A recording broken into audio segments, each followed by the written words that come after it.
to a special episode of our podcast series for financial advisors. Today's episode is The Real Impact of the Crisis on Valuations and the Independent Space as a Whole, a conversation with Matt Crow, president of valuation firm Mercer Capital. I'm Mindy Diamond, and this is Mindy Diamond on Independence.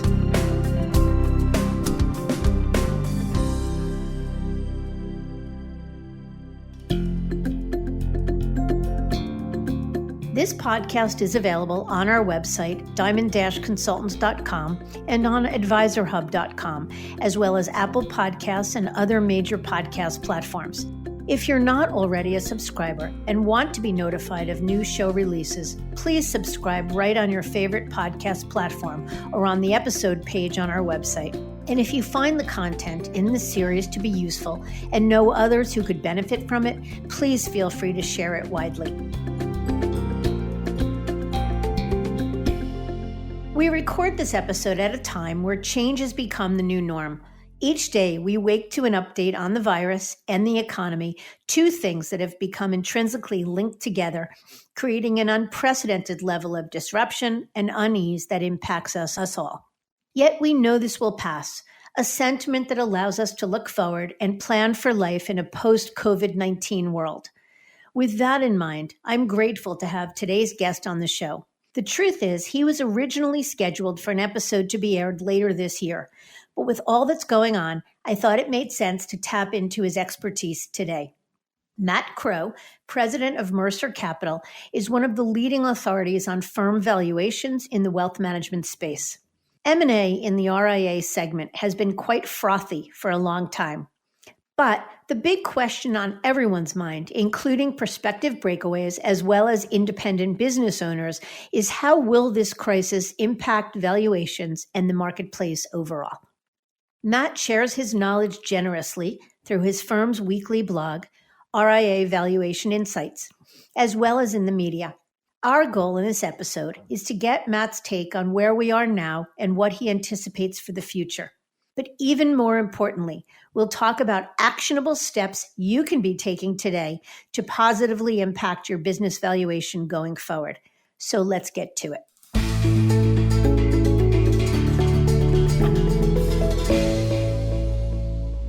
Matt, thank you so very much for joining us on a moment's notice at an unprecedented time. Thank you. I'm glad to be here. Let's jump in. Lots to talk about. So first of all, I guess, give us a little background. Tell us a little bit about yourself. Okay. I'm probably the luckiest person you're ever going to meet. I was just an average kid who grew up in the suburbs of Atlanta, met my wife in college, and that was probably the start of things just kind of working out for me. We both went to graduate school at UNC, and after we finished up there, we moved to Memphis. My wife is from Memphis. I met Chris Mercer shortly after moving to Memphis and got a job at Mercer Capital as a financial analyst. 15 years later, I had outlasted most people on the org chart above me and became president of the company. And I was 40 years old, and that was 11 years ago. And I've been handling that job since then. I guess I do a fair amount of administrative things here as president, but I knew when I took the head job at 40 that I was too young to become overhead, and I like working with clients. So I still do a lot of practice in addition to my administrative work. My wife and I still live in Memphis. We've got two daughters, one who's in college, one who's in high school, although they're both in school at home right now because of all the coronavirus stuff. And we have a 13-year-old beagle named Buttercup who is very much enjoying everybody being around more. Oh, I bet he is. Lucky beagle. Lucky. Okay, so tell us about Mercer Capital and the work that it does. Who are your clients, and how does a valuation consultant differ from an investment banker? Sure. Mercer Capital started in 82. It was doing valuation and turnaround consulting during the S&L crisis. And it branched out into working with other financial services entities beyond just depository institutions. We work with clients across the country now and beyond the U.S. to some extent, and do a broad range of financial services and corporate finance, but all tied together by a theme of valuation. Most of our clients for my group It's a wide range of investment management firms. We work with wealth managers and asset managers, mutual fund companies, independent trust companies, consultants, and the like. And they come to us for ownership transition issues, shareholder disputes. We do annual work for people for buy-sell agreements, the odd marital dissolution here and there, and we do occasionally advise on transactions when that's the right place for us to be.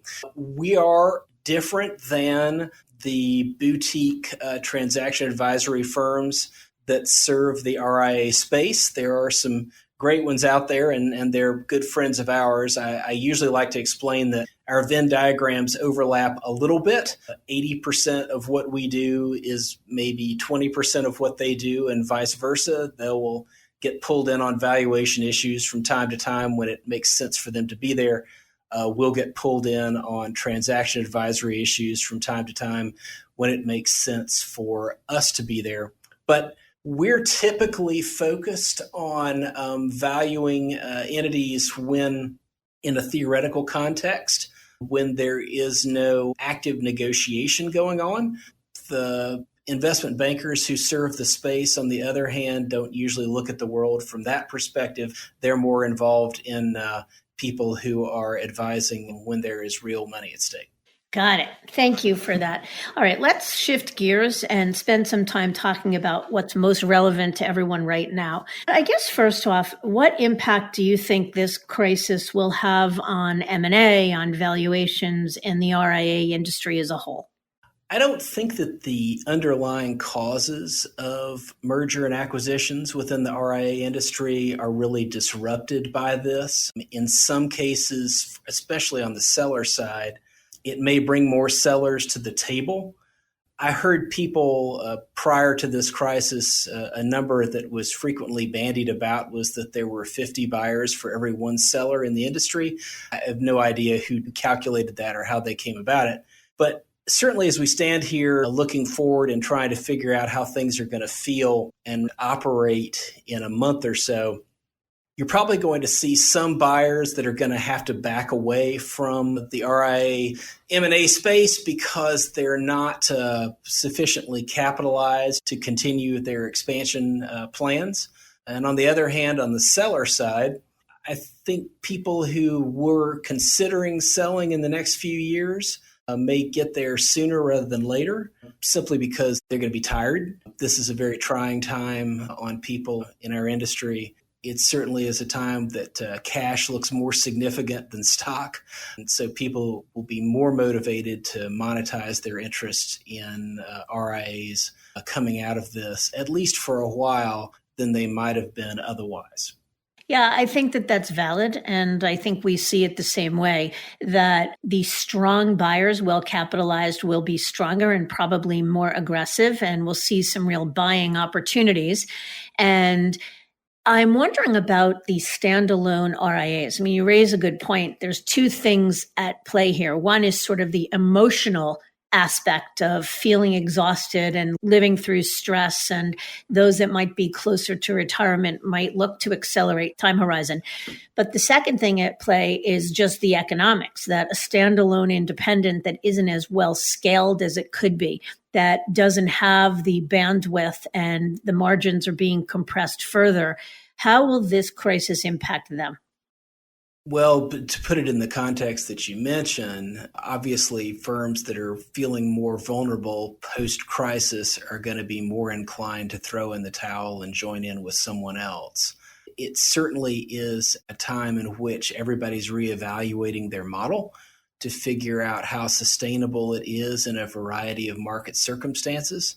And they aren't all. That said, sometimes these models are about as flexible as people want to make them be. And if you can use this as an opportunity to reorganize your compensation and the other aspects of your overhead structure, a lot of independent RIAs that might have otherwise struggled coming out of this crisis can probably do very well.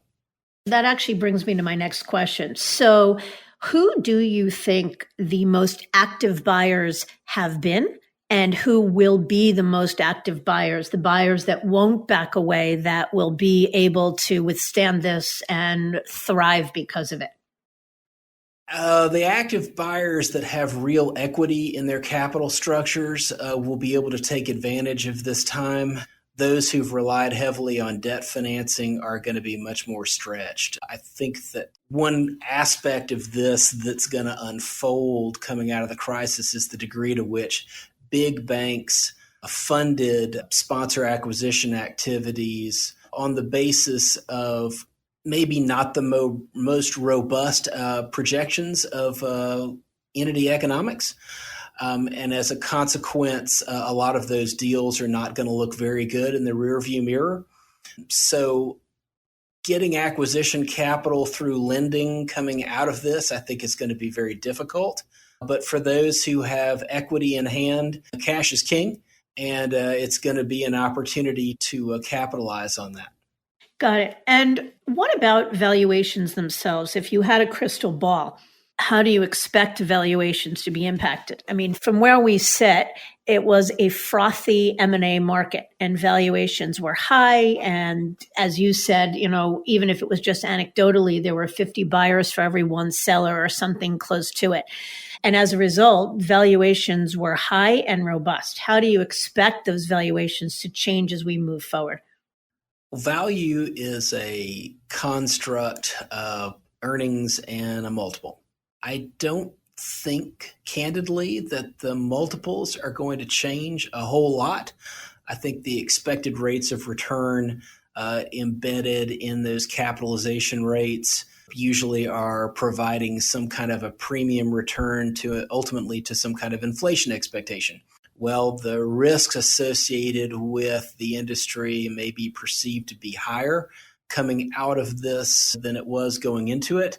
I think the expectations of inflation are going to drop. And so as a result, the cap rates may not be that different and the multiples may not be that different. On the earnings side of the equation, of course, things are very different. Earnings are going to be impacted significantly by this if we don't have a V-shaped market recovery, which not many people are expecting right now. And as earnings drop, the ultimate values of these entities will drop. Now, that's a perspective, I guess you'd say, on valuation itself. The question is going to be, how is that really expressed in transactions?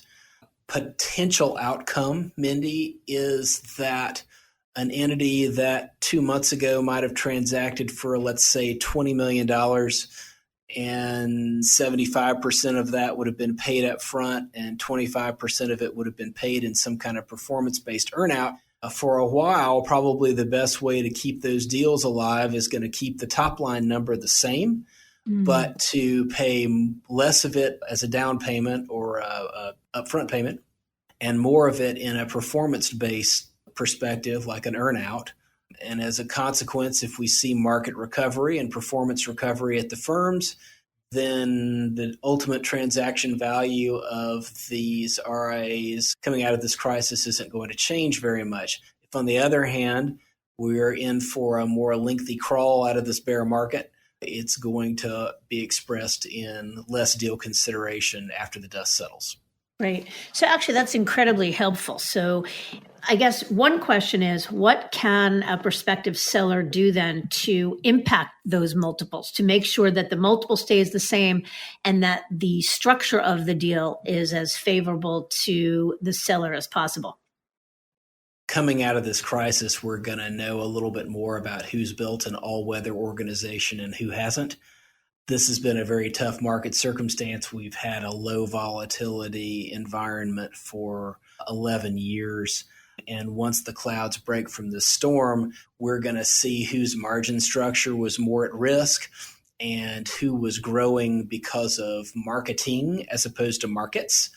If you have built an organization that has thrived because you were adding clients and adding assets from those clients, net of payouts and net of terminations, that's going to hold or support your multiple relative to those firms that were really relying on the uplift in the markets to provide growth in AUM and therefore growth in revenue. That's really always been the case.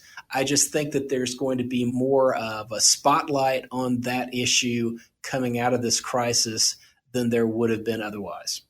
Yeah, I think that that's very reasonable.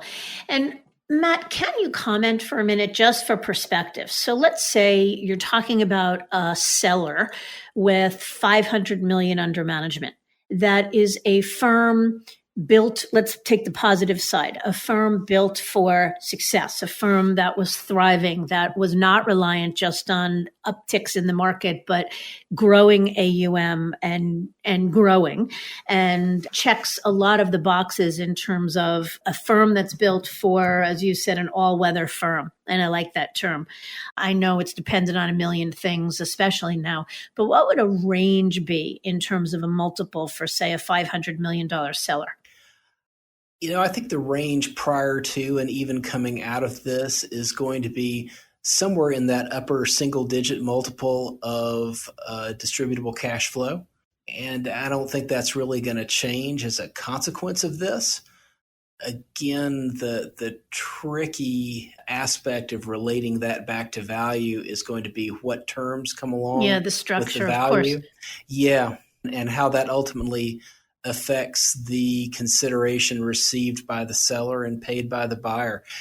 There's going to be a need on buyers' parts because I think people aren't going to be quite as willing to throw capital at the space as they were prior to this crisis, a need to prove or to de-risk transactions.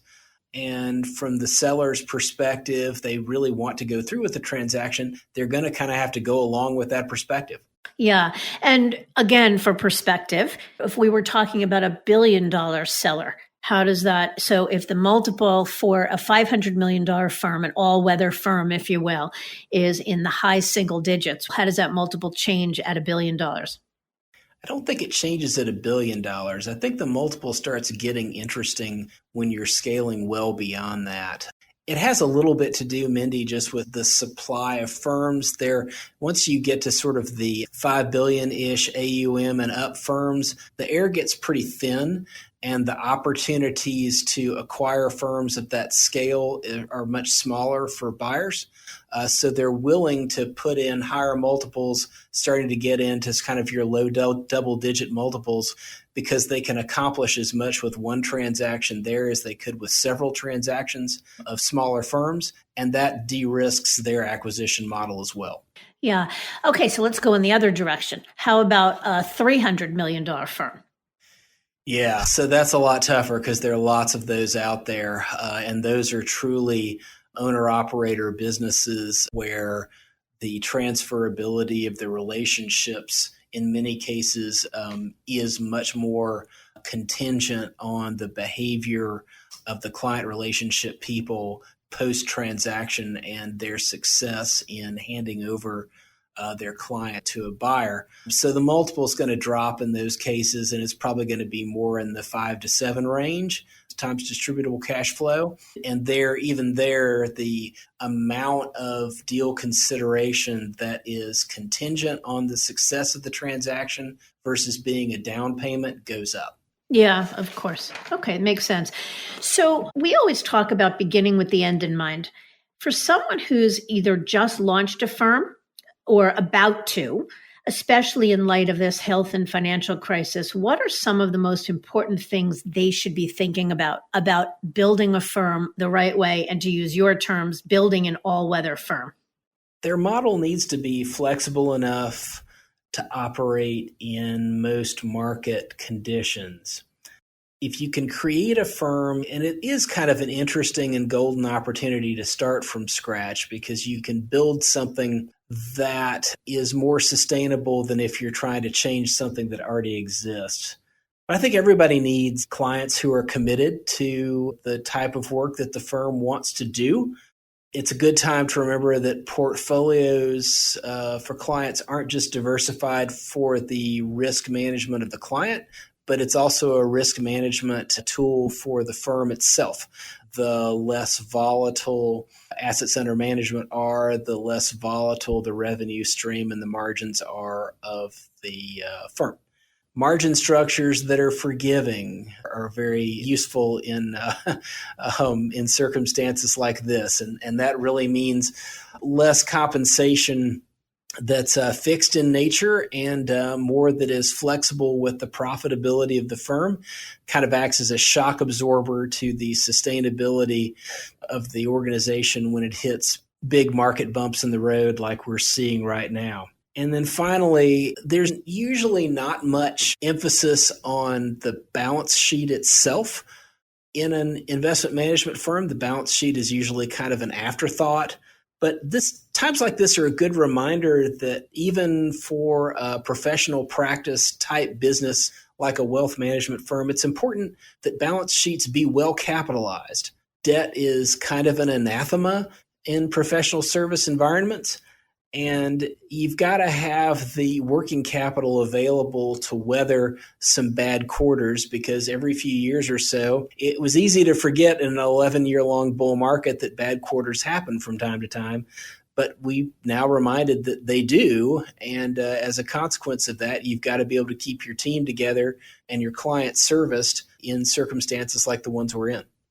Yeah, I imagine this will go down in the history books as the world's greatest reminder of what could come and being prudent about everything. Let me ask you a question. You mentioned we talk about the most active buyers, and they'll be the ones that are obviously themselves the most all-weather firms built to sustain this without a lot of debt on their balance sheet. But we know that there are a lot of different categories, kinds of buyers, from larger RIA firms to private equity investors to banks to roll-ups and others.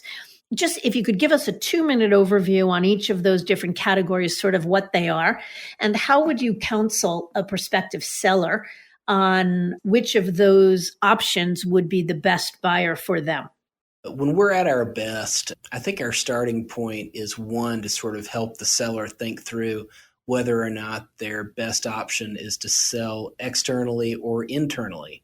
We talk a lot in our industry about M&A, and that tends to skip right over the issue of internal succession. And that's still a significant pathway for a lot of firms. But if they're not going to sell internally, if that's not really an option, then as you mentioned, the question is, do you pair up with another firm in your area? Do you try to go with a larger regional registered investment advisor? Do you talk to private equity, or do you go with a roll-up? I don't think we're going to see banks very active for a while right now, because the banking industry is going to be busy trying to get its act together. Other people in my firm do a lot of work with banks, and their net interest margins are getting hit pretty hard by all of this. They're better capitalized than they were going into the credit crisis, but they've still got a lot of work to do to get their own house in order coming out of the situation that we're in right now. So I don't think we're going to see commercial banks themselves very active in the RIA space for a little while. The private equity industry, what I usually tell clients is that's a tough place to go to the extent that you've got funds investing in RIAs, because RIAs are very long-term businesses and private equity funds are fairly short-term vehicles. And so selling to somebody who really wants to lever, grow, and sell it to someone else in 3 to 5 years is a tough position to be in. Something that sellers have to remember is this doesn't tend to be a business where you can hand over the keys and get your check and go about your business. A lot of the consideration, and as I've said earlier, will be more so following this crisis. More of the consideration is going to be paid in earnouts. Well, that means the sellers are going to be more involved in the business and for longer, and more incented to be involved in the business for longer post-transaction now than they would have been in a deal that was cut a few months ago. Well, as a consequence, what we're be talking to sellers about, I think, as much as anything, is who do you want to be in business with? Is it somebody in your area, somebody you respect who's a larger local RIA, or are you interested in one of these national models? Because whatever suits them the best is probably going to be the best deal for them, because they're effectively going to be going to work with their buyer for a considerable amount of time after the deal closes. So let me ask you a question about private equity. I know you've written a lot about it and about the growing trend of private equity investors making their way into the RIA space, particularly through RIA consolidators. And you've cited examples in some of the things I've read you've written that include Thomas H. Lee's investment in Hightower, General Atlantic in creative planning, TA Associates and Wealth Enhancement Group, and others. So it raises the question. One, you mentioned that, in my words, there's an incongruence between the long-term focus of a seller and the short-term focus, if you will, of a private equity investor. So what you're saying, I think, is that a private equity investor in a standalone seller may not be the best fit, especially right now. But do you see that as being a good fit for the roll-ups or consolidators like a Hightower and others in that category? Well, private equity has been very interested in the RIA space because it was a way to capture a fixed income like instrument in a yield starved environment. We haven't had very good high yielding fixed income instruments available to investors in a long time. RIAs have been seen as a fairly reliable, stable source of distributable cash flow, and therefore were the kind of industry that could be levered effectively and grown. Now we've been through this kind of dip and coming back up again. I think the private equity industry is going to remain interested in the RIA space, but I think there are places potentially where it has become overextended. I mentioned earlier the ones that are more dependent on debt financing are going to have a harder time obtaining that going forward, and so it's going to be tougher for them to stay in the space. And the ones that have been willing to put more equity into it, well, they've got cash now to work with. I think private equity has had a big impact on the headlines about valuation in the industry, but maybe not as much on the actual values themselves. I haven't felt like for most deals, absent the few mega deals, I haven't felt like for most deals that you saw valuations in the last few years biased upward, even though there was a lot of private equity money chasing the space. They've got returns that they've got to prove back to their investors, and so they've got limitations on how much they can pay for RIAs, and that really never changed. Coming out of this crisis, it's even less likely to change, and probably everybody's going to be sharpening their pencil a little more than they were. So that speaks to the notion of valuation. But I guess from an individual seller's perspective, so I'm the business owner of a $300 million RIA. I want to sell. I want to do a deal. I have my choice of buyers, whether those buyers be another like-minded or like-size RIA in my market, a larger RIA, a firm like a Hightower, Focus Financial, or something of the sort, or a larger RIA. So the question becomes, if I think about a private equity backed firm, let's use Hightower, and I'm not picking on Hightower good or bad, but what are, from your perspective, the advantages and disadvantages to a seller in selling to a firm that is private equity backed? I think the advantage of selling to a firm that's private equity backed is there is a more developed program for integrating the acquisition into the organization. There's experience in that. There's more uniformity in the transaction documentation, more knowledge of how to get client consents and move relationships over. With scale comes expertise, and that can be a beautiful thing if you want reliability in your ultimate acquisition partner. The flip side to it is there's really less relationship per se involved in that kind of a transaction.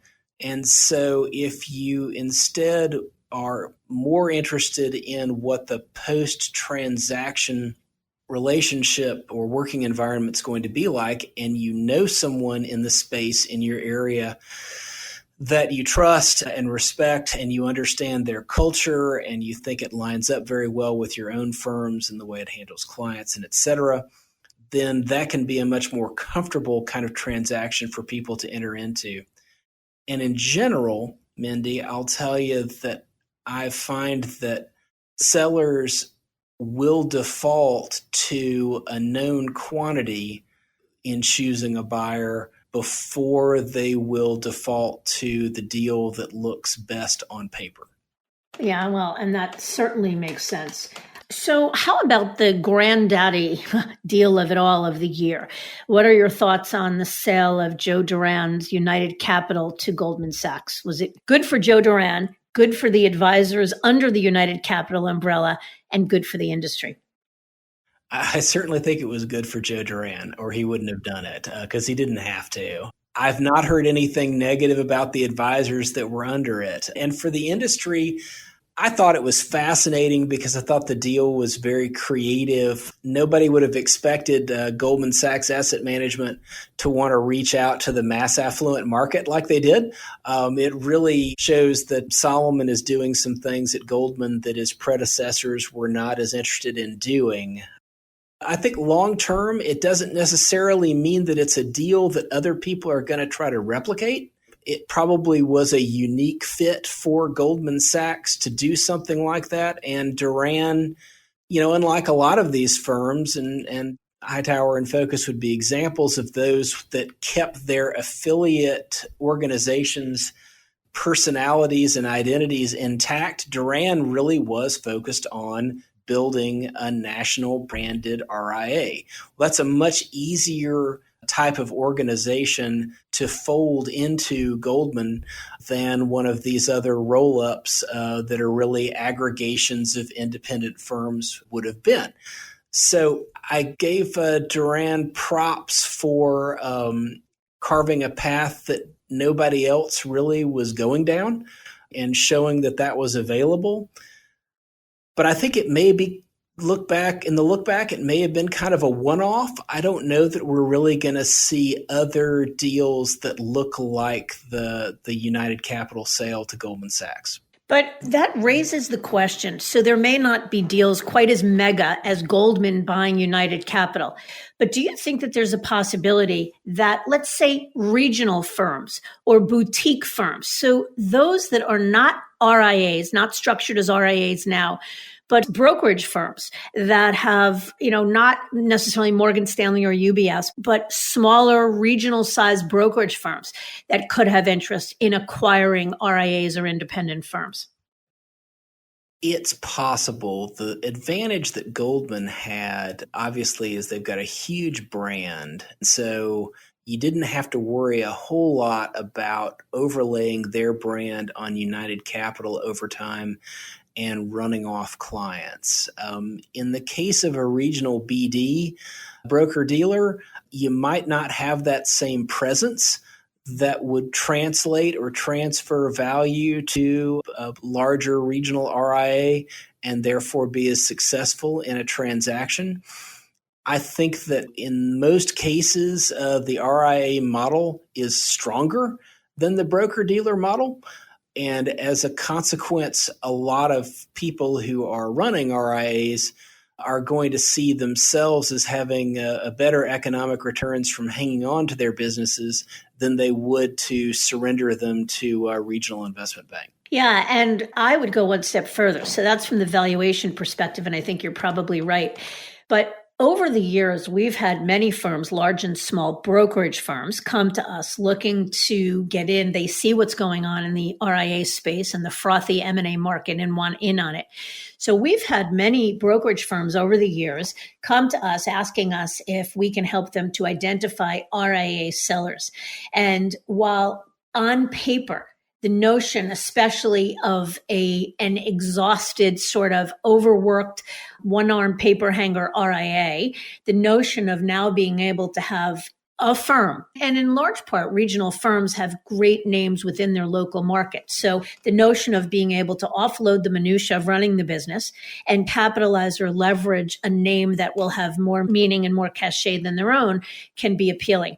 But in almost every instance, what stops those deals is the incongruence, and there's that word again, between the ethos of the buyer and the ethos of the seller. The ethos of the seller is about being entrepreneurial and looking at staff as family and not wanting to be put in the box. And the ethos of the buyer is about margins and about, one staff person for every $1.2 million in production and being put in a box and giving up control. And I think it's that incongruence that probably makes it more unlikely almost than whether that's going to be the best deal paid. I think that it's also fair to say that investment banks and their broker-dealer arms, they're just wired very differently than RIAs. BDs are product businesses. RIAs are service businesses. And although in some regards you can look around at lots of examples over time of service companies dreaming of having products and product companies dreaming of offering services, and that's not just true in finance, that's kind of true across the whole spectrum of the economy. People who work in RIAs aren't brought up to push products, and BDs aren't really brought up, people who work in broker-dealers aren't really brought up to offer services. And so as a consequence, it's a real mismatch of wiring to try to put an RIA culture inside of a broker-dealer. Yeah, well said. I think that's a good way to put it, and I agree with that. Matt, I think you have, or I know you have some strong opinions on the pending Schwab TD merger. Good for the industry, good for either of the firm, good for the advisors associated with them. I don't see anything good coming out of it, to be blunt. And I don't have any internal access to the slide deck that planned this grand strategy, but it very much in the look back appears that Schwab cut commissions in order to put more pressure on firms like TD Ameritrade to fall into their arms. And they thought with all that client cash, they could sweep the cash and lend it back out and they would earn something on the spread. Now here we sit. We've got a very volatile market and net interest margins are falling. So Schwab has, and as a consequence, others in the industry, they've given up their revenue stream from trading and they have tried to replace it with a revenue stream that is diminishing. I've got to believe that there are some folks there in the strategic group at Schwab that kind of regret what they've done. Regardless, is it good for the RIA space? Well, no, because it narrows the available ecosystems that the RIAs can deal with. Schwab was already plenty big. Anybody who wanted to be a part of the Schwab ecosystem was there, and those who didn't, who were with TD, have now lost that option. It's probably good for BNY Mellon and Raymond James and the other custodial ecosystems that exist for the RIA industry. And it's probably a good reminder for RIAs that it's not a bad idea to be custodian agnostic in how they provide their services to clients. Multi-custodial, sure. And how about your thoughts quickly on the Morgan Stanley acquisition of E-Trade Financial? I don't get it. It's a culture mismatch. It's, again, maybe something that looked interesting on paper, but an E-Trade customer isn't interested in the kind of things that Morgan Stanley does and vice versa. Is it possible to create a firm within a firm? I assume that's what they're going to try to do. It kind of reminds me a little bit of the days when the mainline airline carriers tried to create cut rate shuttle services. And none of them worked out. They didn't make any money. So unfortunately, it's probably going to bury the unique model that E-Trade had. And the E-Trades of the world were under a lot of pressure from Robinhood and firms like Robinhood. And I think that's one reason that these deals were accelerated over the past year. But now we've been in this recent environment, this recent market high volatility environment. Robinhood's systems have kind of broken down several times, and it probably would have driven a lot of customers back to the E-Trades of the world if they weren't being gobbled up by firms like Morgan Stanley.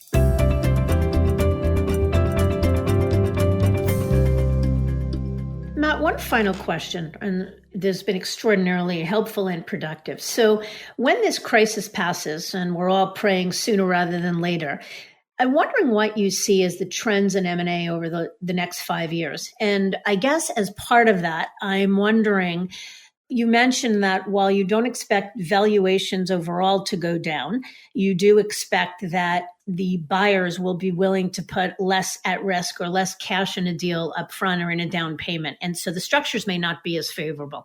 So is it a good time to sell or buy now? Is somebody better to wait? What do you see transpiring over the next 5 years as we climb out of this and then well beyond it? I think making radical changes to your business when there's so much market volatility is maybe inadvisable. I would probably, if I had the luxury of waiting, would do so. I don't expect cap rates to change, and I do think deal structures will. But as much as anything, I think it's a time when you've got to really seriously ask yourself what your motivations are and what your interests are and long-term goals are. And in seeking out a buyer, focus more intensely than before on culture. I think this crisis highlights kind of the human dynamic of the investment management businesses, because we're all dealing with numbers all day long, but the real currency of this business is the people involved. So if you think of the M&A and the future of M&A from that perspective, at least in the first few years coming out of this crisis, there's going to be a lot more emphasis, I think, on everybody's part about the relationship that's going to exist between sellers and buyers, certainly for the earn-out period, but potentially even beyond that, because they're really handing over a part of themselves when they're selling these businesses. And it's important for them to know that the people they're handing them over to are people that they can trust. Mm-hmm. Yeah. I think that's well said. Matt, thank you. This has been extraordinarily helpful and enlightening and relevant as far as what we're going through now. I am grateful for your time, as I said, on what feels like a moment's notice during a crazy time, and hope that you'll be willing to come back and share more with us at a later date. Thank you, Mindy. I've really enjoyed this, and I appreciate the opportunity to talk to you today.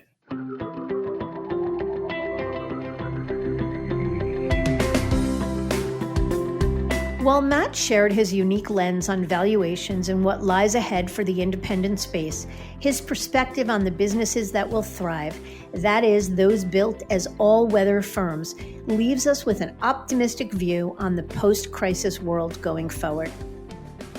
I thank you for listening, and I encourage you to visit our website, diamond-consultants.com, and click on the Tools and Resources link for valuable content. You'll also find a link to subscribe for regular updates to the series. And if you're not a recipient of our weekly email, Perspectives for Advisors, click on the blog link to browse recent articles. These written pieces are an ideal way to stay informed about what's going on in the wealth management space without expending the energy that full-on exploration may require. Feel free to email or call me if you have specific questions. I can be reached at 908-879-1002, or these days on my cell at 973-476-8578, or always by email, mdiamond@diamond-consultants.com. Please note that all requests are handled with complete discretion and confidentiality. And again, if you enjoyed this episode, feel free to share it with a colleague who might benefit from its content. And a special thanks to AdvisorHub.com for sharing this podcast with their viewers and subscribers. This is Mindy Diamond on Independence.